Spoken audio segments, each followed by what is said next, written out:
परंपरा पर अखिलेश्वर अकारण करुणावरणालय भक्तिवांछा कल्पतरु पीतांबरधारी श्री बांके बिहारी लाल के चरणों में इस बालिका का सादर प्रणाम।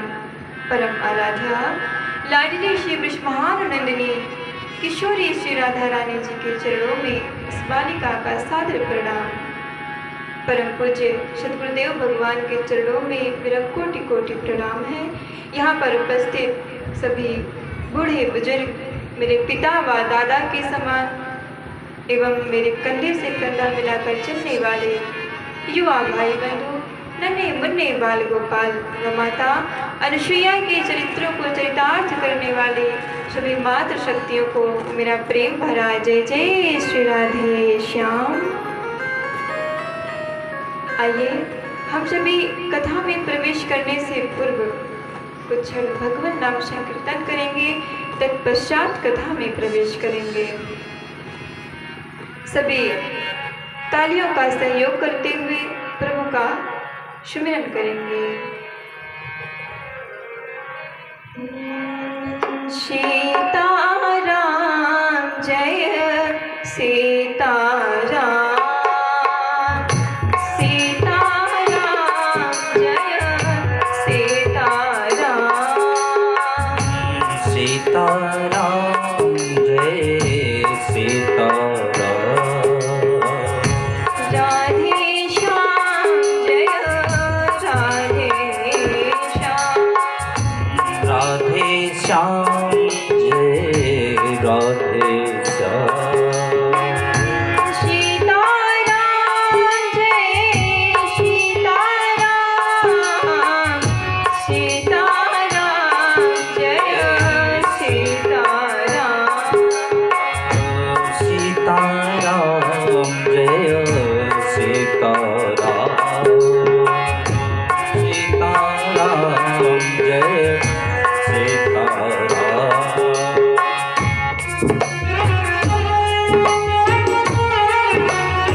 भागवत महापुराण की, राधा रानी सरकार की जय हो, देवी मैया की जय हो।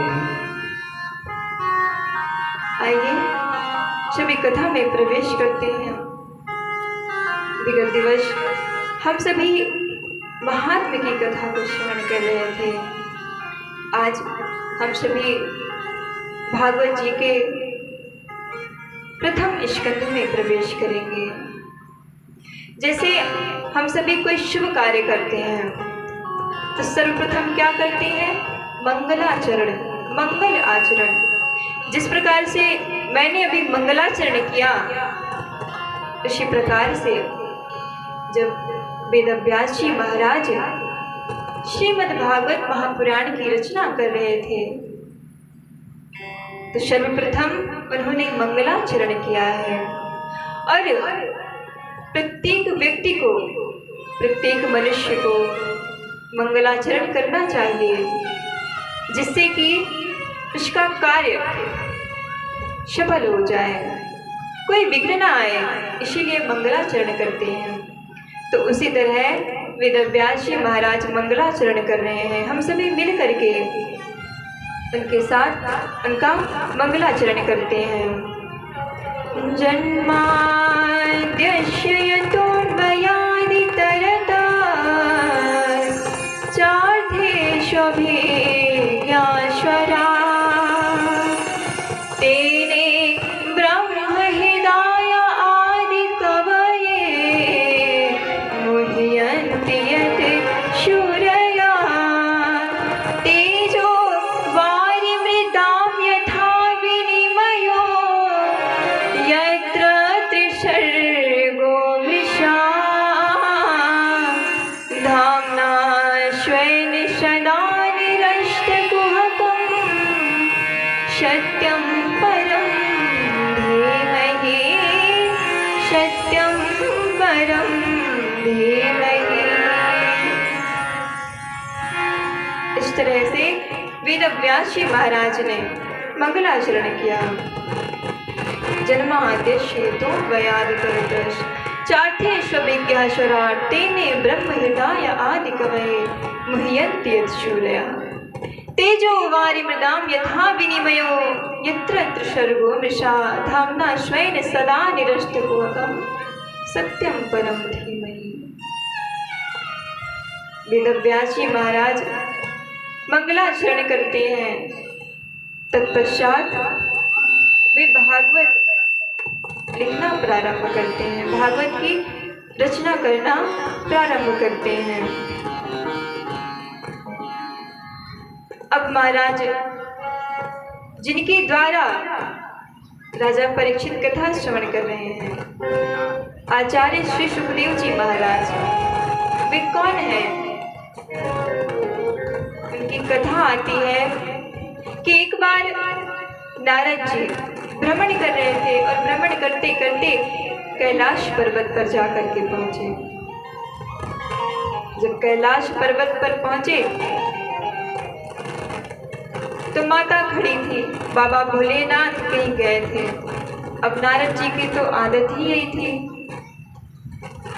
आए और आकर के बोलने लगे कि अरे आज का जमाना तो बड़ा खराब है, कोई सत्य बोलता ही नहीं है, सब झूठ बोलते हैं। तो माता ने कहा देखो मेरे स्वामी सत्य ही बोलते हैं, वो कभी कोई झूठ नहीं बोलते। कहते मैया आज जब बाबा आएंगे तो उनसे पूछियो तुम ये जो गले में मुंडों की माला है किसकी डाल रखी है, कभी पूछा है तुमने? अब माता पार्वती भी हैरान परेशान हो गई सुन करके, कह रहे हाँ यह बात तो सत्य है कि मैंने तो कभी पूछा ही नहीं ये मुंडों की माला किसकी है। ठीक है आने दो आज मैं पूछती हूँ। अब नारद जी तो आग लगाकर चले गए, रास्ते में ही बाबा को मिल गए। बाबा ने कहा कहाँ से आ रहे हो? तो कहते कुछ नहीं बाबा आपसे ही मिलने गए थे, आप थे नहीं तो मैया से मिलकर चले आए। अब बाबा सोचने लगे कि यदि वो गया था तो अवश्य ही कुछ ना कुछ हुआ होगा। अब बाबा भोलेनाथ जाते हैं तो क्या देखते हैं कि माता पार्वती कुलीन वस्त्रों में जाकर के कूप भवन में बैठी हुई हैं। अरे बाबा भोलेनाथ कहते देवी क्या हो गया, इतनी शांति से जाकर के कूप भवन में बैठी हो और ये वस्त्र क्या धारण कर रखे हैं तुमने? जैसे ही बाबा ने हाथ रखा और ये महाराज मानो ऐसा लगा कि चिंगारी लगी हो माता को, हाथ जल्दी से हटा दिया। अरे तुम तो दूर ही रहो मुझसे, मुझे बात नहीं करनी। मुझे तो लगता था कि आप मुझसे कभी झूठ नहीं बोलते हैं, परंतु आपने तो बहुत बड़ा झूठ बोला है महाराज। बाबा कहते हैं अरे पगली पहले बता तो सही कि बात क्या है। कहते हैं ये जो मुंडों की मालाएं किसकी डाल रखी है, कभी बताया है मुझे? प्रभु ने कहा, ये जो मुंडों की माला है ये तुम्हारी ही है। तुम जितनी बार जन्म लेती हो और फिर मृत्यु को प्राप्त होती हो, उसके बाद जो तुम्हारा सिर होता है, मुंड होता है, उसे मैं अपने गले में पहन लेता हूँ, जिससे कि तुम्हारा और मेरा प्रेम कभी कम ना हो, सदैव बना रहे। अब माता पार्वती कहती, अच्छा मतलब मैं मर जाती हूँ और आप जीवित ही रहते हैं, अमर घुटी पी रखी है क्या? बाबा ने कहा, अमर घुटी तो नहीं पी, परंतु अमर कथा अवश्य पी रखी है मैंने। और अमर कथा कौन सी कथा है? अरे यही कथा जो आप सभी श्रवण कर रहे हैं, यही अमर कथा है।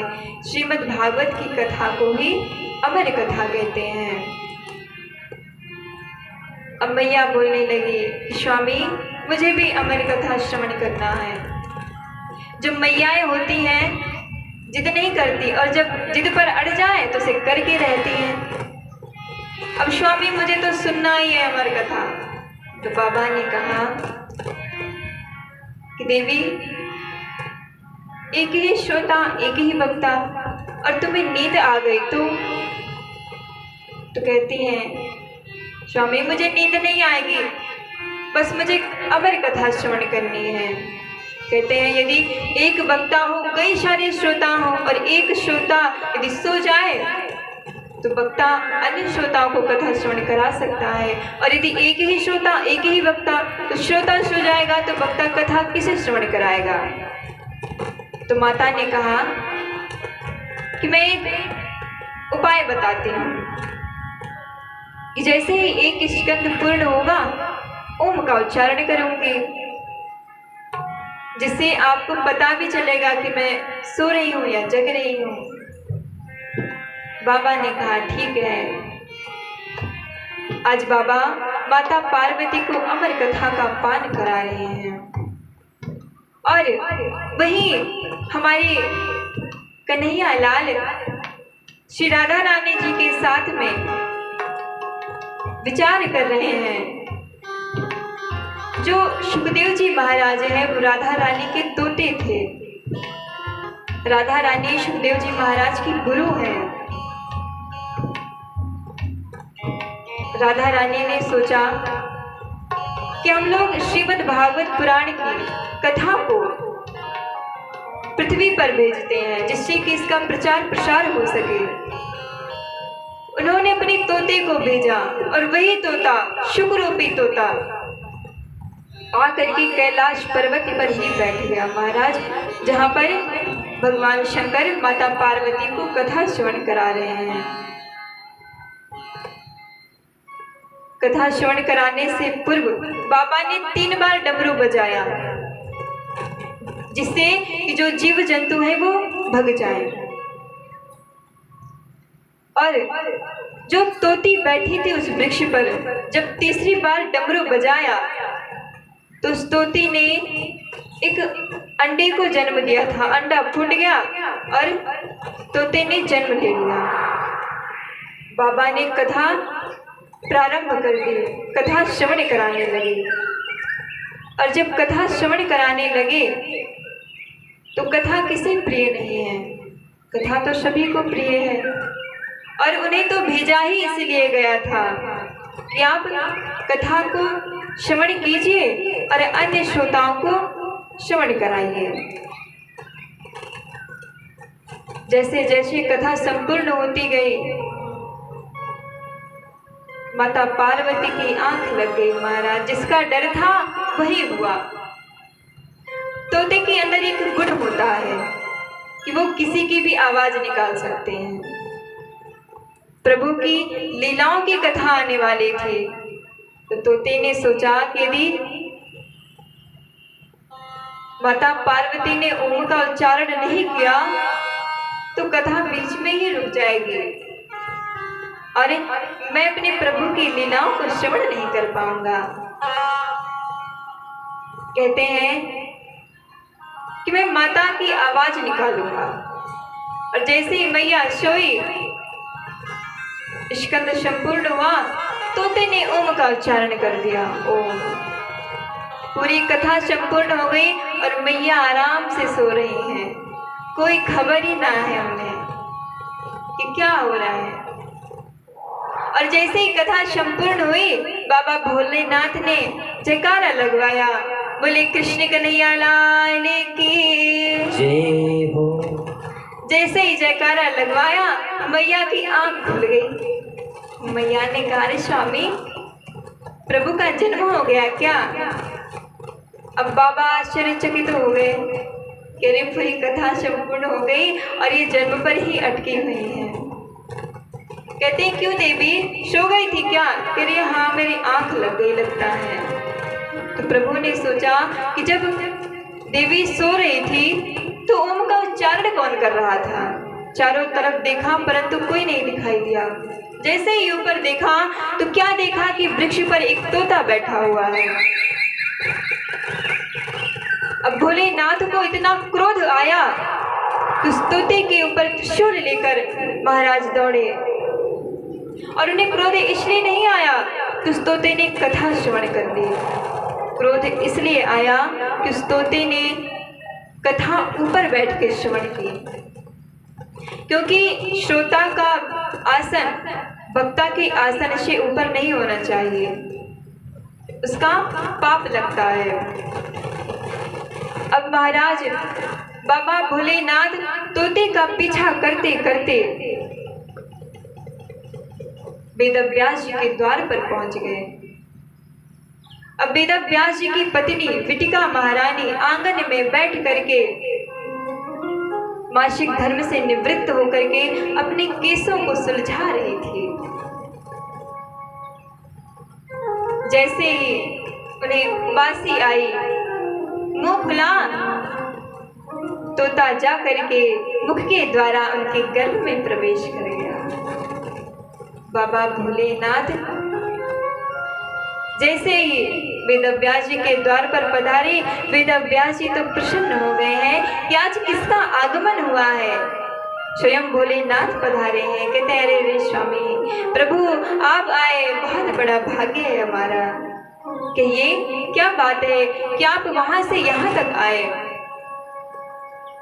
प्रभु ने कहा, बात यही है कि एक चोर मेरे कैलाश से चोरी करके आ रहा है। वेदव्यास जी हंसने लगे कि अरे आपके कैलाश पर्वत पर क्या है जो चोर चोरी करके ले जाएगा?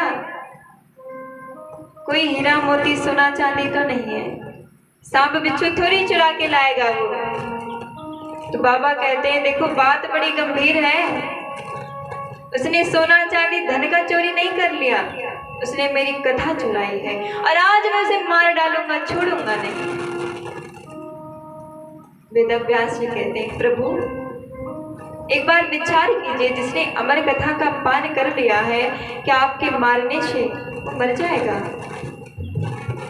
बाबा भोलेनाथ उल्टे पांव वहां से वापस लौट गए। धीरे धीरे समय बीतता गया।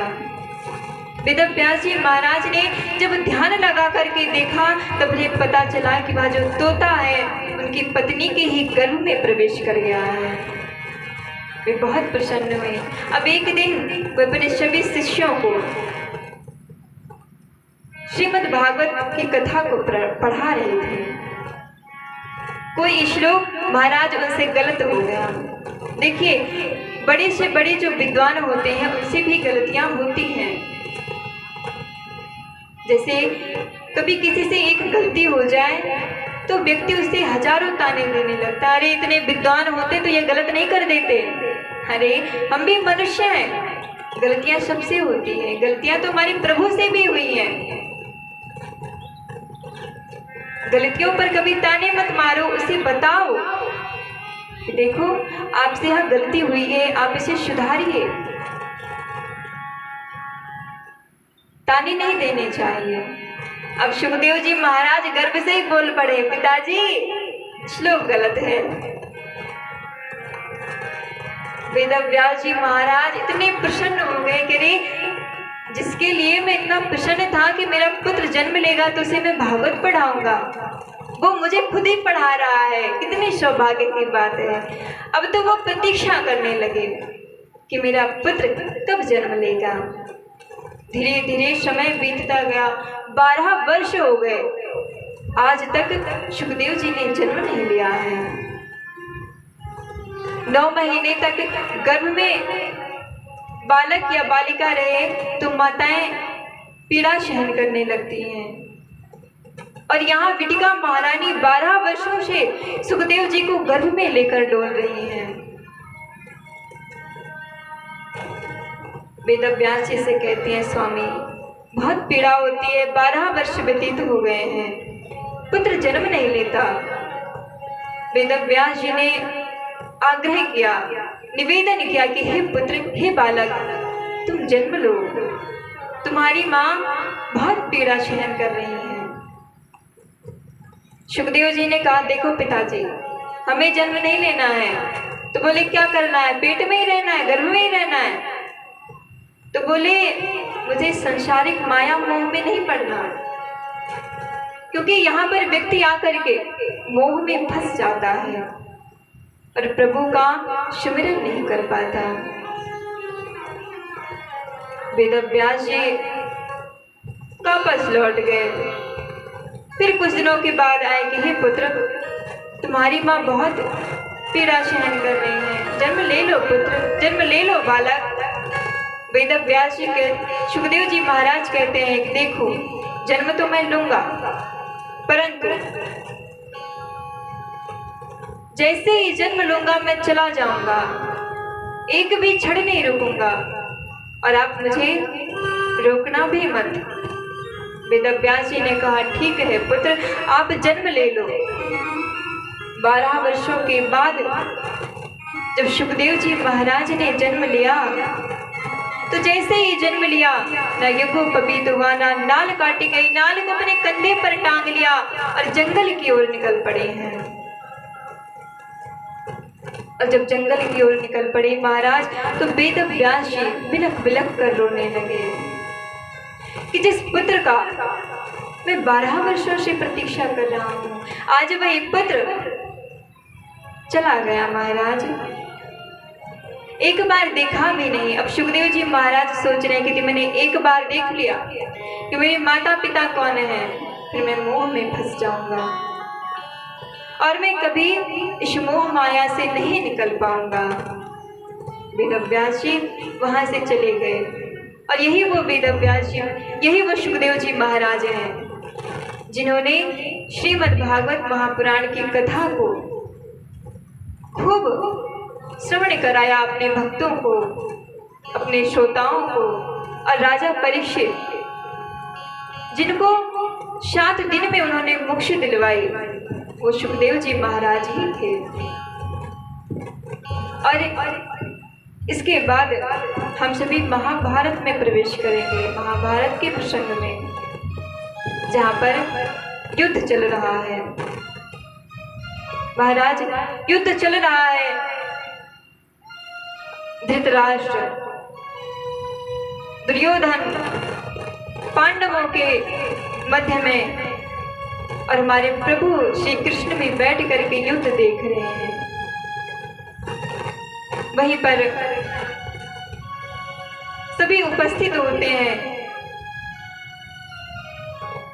जब देखते हैं कि पांडवों को विजय प्राप्त नहीं हो रही, तो कृष्ण ने कहा कि तुम गदा का जगह पर प्रहार करो। तभी वहां पर प्रश्न उठ गया कि अरे कृष्ण, तुम्हें युद्ध का नियम नहीं पता क्या, कि कमर से नीचे गदा का प्रहार नहीं किया जाता है? कृष्ण ने कहा, अरे मूर्ख, तुम्हें तब पता नहीं चला कि क्या सत्य है क्या असत्य है? जब द्रौपदी का चिर हरण हो रहा था, तब कहां थे तुम लोग? तब नहीं बताया गया कि क्या करना चाहिए क्या नहीं करना चाहिए। इतनी बड़ी सभा में जब द्रौपदी को नग्न किया जा रहा था, उनका चिर हरण किया जा रहा था, तो क्या किसी ने बोला कि ऐसा नहीं करना चाहिए?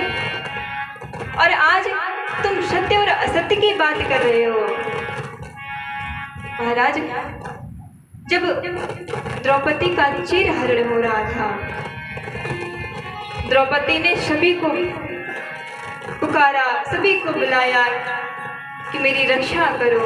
यहाँ तक कि उनके 5 पति वहीं पर उपस्थित थे, परंतु किसी ने उनकी रक्षा नहीं की। जब अंत में कोई नहीं आया तो द्रौपदी ने प्रभु श्री कृष्ण को याद किया है, अपने भाई को याद किया है। हमारे प्रभु द्रौपदी को अपनी बहन मानते थे, और आज जब द्रौपदी अपने दोनों हाथों को उठा करके प्रभु को याद कर रही है, उनका सुमिरन कर रही है, तो क्या कह रही है? बहुत ही सुंदर पद है, आप सभी ध्यान से श्रवण कीजिएगा। अरे खींचा दुशासन जोर लगाई के, तेरे हमार जो ओ सुन पई है, बा विश्वास विपत्ति पड़े, पर मोहन हमके ना बिसरई है। अरे तेरे लगी नहा बेर लगी, बिरना हिरना अस धावल आई है। भोज के गोद में हुई है भले, मोर टेर सुनी फिर ना रही पई है। अरे खींचा दुशासन जोर लगाई के, अरे दुशासन तुझमें जितनी ताकत है तू खींच, देख मेरे प्रभु आएंगे और मेरी रक्षा करेंगे। बा विश्वास विपत्ति पड़े, पर मोहन हमके ना बिसरई है। कि मुझे पूर्ण विश्वास है कि इस विपत्ति में मेरे प्रभु मेरा साथ अवश्य देंगे, और जिसे प्रभु पर विश्वास हो जाए, प्रभु उसका विश्वास कभी नहीं तोड़ते हैं। कभी प्रभु पर विश्वास करके तो देखो, उसका फल आपको अवश्य मिलेगा। और क्या कह रही हैं? प्रभु को अभी तक प्रभु की तरह बुला रही थी, और अब अपनी भाई की तरह पुकार कर रही हैं। और एक बहन जब भाई से रुष्ट होती है तो भाई नहीं रह सकता। यदि भाई अपनी बहन को प्रेम करता है तो द्रौपदी जी क्या कह रही हैं? गाढ़े मजो बिसरई बहरी, तब जा तो हंसे हम बोलब नाही। यदि आज इस विपत्ति की अवस्था में मुझे बिसरा दिया तो मैं आपसे कभी बात नहीं करूंगी। तू बहिना बहिना कहबा, पर नाता हम कब जोड़ब नाही। कि बहन बहन करोगे, परंतु मैं कभी आपसे नाता नहीं जोड़ूंगी। और आज के जमाने में जैसे हम सभी रक्षाबंधन पर धागा बांधते हैं भाई को, पहले ऐसा नहीं होता था। जो बहनें होती थी वो तालाब में जरई उगाती थी। अब जरई तो मैंने भी नहीं देखा है, क्योंकि मेरी अवस्था उतनी नहीं है। हमारे बाबा लोगों ने देखा होगा शायद, जरई तालाब में उगाई जाती थी, और उसी से भाई को बहनें रक्षा बांधती थी। उसी को जरई कहते हैं हम। और क्या कह रही हैं? कि सावन में तोहे बांधे बंधे, जरई कब ताल में बोरब नाही। पूस मजो खिचड़ी लेके आइबा, सड़ जाए भले मुँह खोलब नाही। कि सावन में तोहे बांधे बंधे, जरई कब ताल में बोरब नाही। के भैया, यदि आज आपने मेरी रक्षा ना की तो मैं कभी जरई नहीं उगाऊंगी और आपको कभी रक्षा नहीं बांधूंगी। और पूस मजो खिचड़ी लेके आइबा, हमारे हिंदू धर्म में होता है, जब मकर संक्रांति जिसे हम सभी लोग कहते हैं जनवरी में आती है, तुम्हारी जो माताएं बहनें हैं उनके घर से अर्थात उनके मायके से खिचड़ी भेजी जाती है, राशन चावल दाल इत्यादि तो वही द्रौपदी जी कह रही है कि यदि आज रक्षा नहीं की, जब खिचड़ी लेकर के आओगे वो सड़ जाएगी, परंतु मैं कभी खोल कर नहीं देखूंगी। आज प्रभु ने जैसे ही अपनी बहन की आवाज सुनी है वो दौड़ पड़े हैं महाराज। और सादिक क्या कह रहा है कि 3 विमान उड़े नभ में, अगवा के रहे होड़ लगाड़ी। क्या आज आकाश में 3 विमान उड़ रहे हैं? कौन कौन से? पहला तो द्रौपदी का वो चीर, वो साड़ी, वो वस्त्र, और दूसरा हमारे प्रभु, और तीसरा प्रभु के वाहन स्वयं गरुड़। जो गरुड़ की गति होती है मन की गति से भी अधिक होती है। अभी आपका मन यहाँ पर है और आपका मन करे कि हम वृंदावन चले जाएं, पहुंच गए वृंदावन, बस हो गया, ये मन होता है कि मन को कहीं पहुंचने में समय नहीं लगता। तो गरुड़ की गति मन से भी अधिक है, परंतु आज मेरे प्रभु गरुड़ को भी पीछे छोड़ गए। गरुड़ आश्चर्यचकित हो गया महाराज कि मुझे आज तक कोई पीछे नहीं कर पाया है और आज मैं पीछे पीछे घूम रहा हूँ, प्रभु को पकड़ भी ना पा रहा। प्रभु सभा में पहुंचते हैं और अपनी बहन के चीर को बढ़ाने लगते हैं। चीर बढ़ने लगता है और दुशासन परेशान हो जाता है। चीर खींचते खींचते वो थक जाता है, परंतु चीर खत्म नहीं होता, नष्ट नहीं होता, समाप्त ही नहीं हो रहा है। और जब युद्ध हुआ, सभी कौरवों ने सोचा कि पांडवों की कुल में कोई बचना नहीं चाहिए, सभी को मार डालो। रात्रि में पांडवों के शिविर में जाकर के उनका गला काटना चाहा, पर महाराज पांडवों के जो 5 पुत्र थे वो अपने पिता के ही जैसे दिखते थे। जब शिविर में उनका प्रवेश हुआ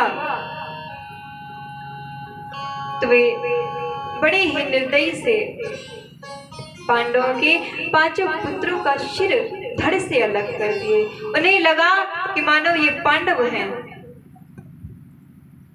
और जब सुबह हुई, माता द्रौपदी देखने लगी कि आज इतनी देर हो गई, मेरा एक भी पुत्र मेरा चरण स्पर्श करने नहीं आया, मेरा आशीर्वाद लेने नहीं आया।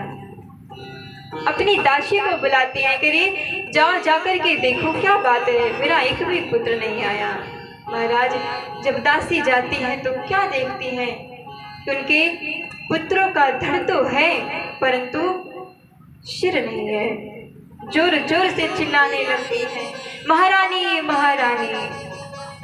द्रौपदी जी जब जाती हैं जोर जोर से बिलख बिलख कर रोने लगती हैं, विलाप करने लगती हैं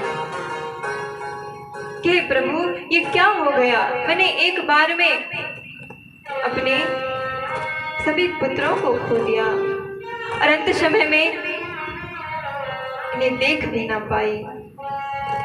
और जैसे ही द्रौपदी की आवाज अर्जुन तक पहुंची, अर्जुन दौड़ते हुए आ गए। अर्जुन जैसे ही आते हैं पूछने लगते, रे देवी क्या हो गया? द्रौपदी जी ने कहा, उनके मुख से तो आवाज ही ना निकल रही।